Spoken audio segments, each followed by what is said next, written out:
Boa tarde, pessoal. Aqui é o canal Conectados com a Fé. Hoje vamos falar sobre o Espírito de Deus e a natureza humana. Quero dizer a vocês o seguinte: deixem que o Espírito de Deus dirija a vida de vocês e não obedeçam aos desejos da natureza humana.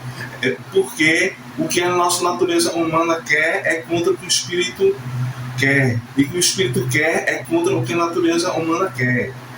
Os dois são inimigos e por isso não pode ser fazer o que vocês querem.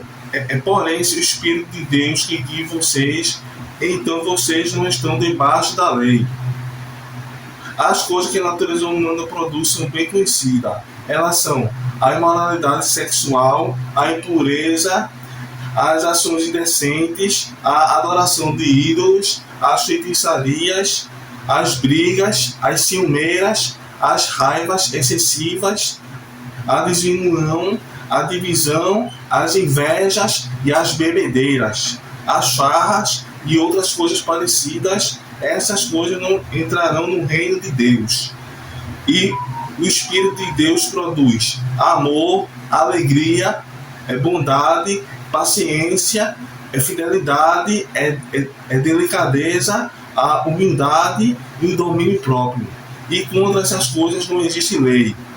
A pessoa que pertence a Jesus Cristo crucificaram a natureza humana junto com elas e os desejos dessa natureza. Que o Espírito de Deus que deu a vida controle também a nossa vida. Não devemos ser orgulhosos nem provocar ninguém, nem ter inveja uns dos outros.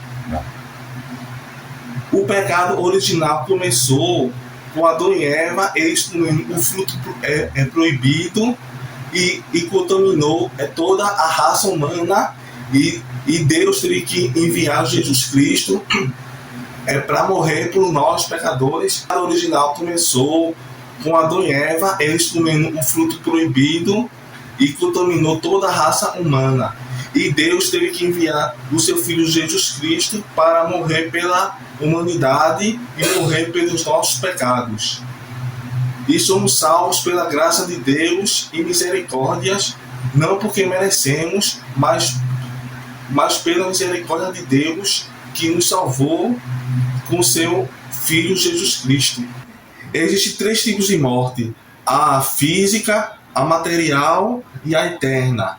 A física é quando a gente morre, e a morte eterna é quando a gente vai para a sepultura e vai para o lago de fogo, ou vai para a eternidade e morar com Jesus Cristo. Existe alguém aqui me vendo sem Cristo?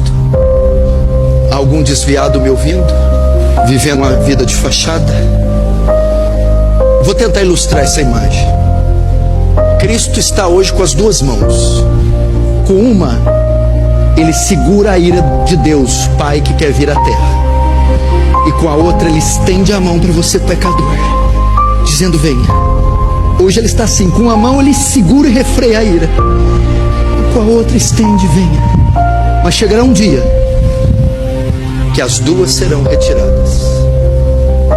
Ele não refreará mais a ira e nem convidará mais o pecador. Você vai negar uma mão desse tamanho, tão bondosa, dizendo: vem, vem. A natureza humana, a entrada dos pecados e suas consequências. Desde os tempos mais antigos, a humanidade busca entender por que existe tanta maldade, sofrimento e injustiça no mundo. A Bíblia apresenta uma resposta clara para essa questão. O pecado entrou na humanidade através da desobediência do homem a Deus, e suas consequências afetaram toda a criação.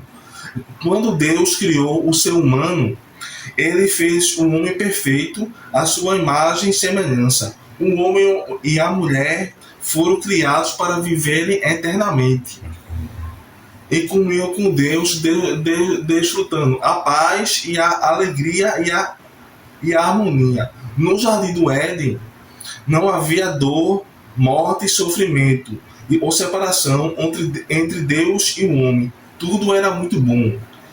Entretanto, Deus deu ao ser humano a capacidade de escolher. O amor verdadeiro exige liberdade, e por isso Adão e Eva tinham a possibilidade de obedecer ou desobedecer ao Senhor. Deus ordenou que não comessem do fruto da árvore do conhecimento do bem e do mal. Porém, a serpente, usada por Satanás, enganou Eva, fazendo duvidar da palavra de Deus. Eva comeu do fruto e também deu a Adão, que conscientemente escolheu desobedecer. Esse ato de rebelião ficou conhecido como a queda. Foi nesse momento que o pecado entrou no mundo. O pecado não é apenas um erro ou uma falha, é toda atitude, pensamento ou ação que se impõe à vontade de Deus. A partir daquele instante, a natureza humana foi corrompida. O homem não perdeu completamente a capacidade de fazer o bem, mas passou a ter uma inclinação natural para o pecado. Por causa da queda, algo mudou profundamente no coração humano. Antes, Adão e Eva sentiam prazer na presença de Deus. Depois do pecado, esconderam-se dele. A culpa, a vergonha e o medo passaram a fazer parte da experiência humana. A comunhão perfeita com Deus foi quebrada. A consciência do pecado foram enorme. A primeira delas foi a separação espiritual entre Deus e o homem. O pecado criou uma barreira que o ser humano não consegue remover por suas próprias forças. Além disso, a morte entrou no mundo. Deus havia advertido que a desobediência traria morte, e essa morte se manifestou tanto espiritualmente quanto fisicamente. Outra consequência foi a corrupção da natureza humana. Todos os descendentes de Adão nasceram com a inclinação para o pecado. Por isso, ninguém precisa ensinar uma criança a mentir, ser egoísta ou desobedecer. Essas tendências já faziam parte da condição humana caída, como está escrito em Romanos 3, capítulo 25.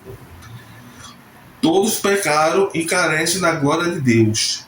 O pecado também afetou os relacionamentos humanos. Logo após a queda, surgiram acusações, conflitos e divisões. Mais tarde, vemos Caim assassinando seu próprio irmão Abel. A violência, o ódio e a inveja e o orgulho e tantas outras formas de maldade são reflexos da corrupção que entrou no coração humano. Além disso, toda a criação sofreu os efeitos do pecado. A terra passou a produzir espinhos e trabalho tornou-se difícil. E o sofrimento entrou na experiência humana. Doenças, desastres, envelhecimento e morte são consequências indiretas da entrada do pecado ao mundo. Porém, a Bíblia não termina com uma mensagem de condenação, mas de esperança. Desde o início, Deus prometeu um Salvador. Jesus Cristo veio ao mundo para resolver um problema que o homem não podia resolver sozinho. Salvação não é batizar, salvação não é tomar ceia, salvação não é se tornar membro, salvação não é cantar louvor e professar, fazer uma profissão de fé.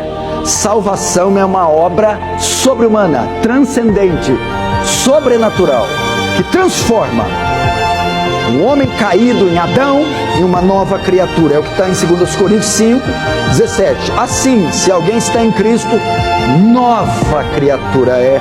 As coisas velhas passaram, eis que tudo se fez novo. Portanto, se formos de fato salvos, então realmente somos novas criaturas. Escute, e sendo novas criaturas, isso refletirá em uma nova vida, com novos desejos e novos hábitos. Não pode alguém dizer que é uma nova criatura, nasceu de novo, se converteu e não ter mudado os hábitos, os desejos, continuar com a mesma vida. É impossível. O de último Adão trouxe a possibilidade de perdão, reconciliação e vida eterna. Na cruz, Cristo assumiu sobre si a punição pelos pecados da humanidade. Através de sacrifício, aqueles que se arrependem e crerem nele recebem perdão e uma nova natureza. Embora o cristão ainda lute contra a sua velha natureza, ele recebe o Espírito Santo para ajudá-lo a vencer o pecado e viver de acordo com a vontade de Deus. Isso não significa que o cristão nunca mais pecará. A vida cristã é uma batalha constante entre a carne e o espírito. Porém, existe uma grande diferença entre cair ocasionalmente no pecado e viver praticando o pecado como estilo de vida. Aquilo que nasceu de novo sente tristeza quando peca, busca arrependimento e deseja agradar a Deus. Portanto, a origem dos problemas da humanidade está na entrada do pecado através da desobediência de Adão e Eva. As consequências foram devastadora separação de Deus, morte, sofrimento e corrupção da natureza humana. Contudo, Deus demonstrou seu amor enviando Jesus Cristo para restaurar aquilo que foi perdido. Em Cristo existe esperança, perdão e promessa do que foi feito em perfeita comunhão com Deus por toda a eternidade. A mensagem do Evangelho é justamente esta. Embora todos tenham sido afetados pelo pecado, todos também podem encontrar redenção através de Jesus Cristo, onde o pecado abundou, a graça de Deus superabundou. E aquele que entregar sua vida a Cristo encontra não apenas o perdão dos pecados, mas uma nova vida e uma nova vida em esperança. Bom, amigos e amados irmãos, esta é a mensagem do canal Conectados com a Fé. Que todos fiquem com Deus e até o próximo vídeo.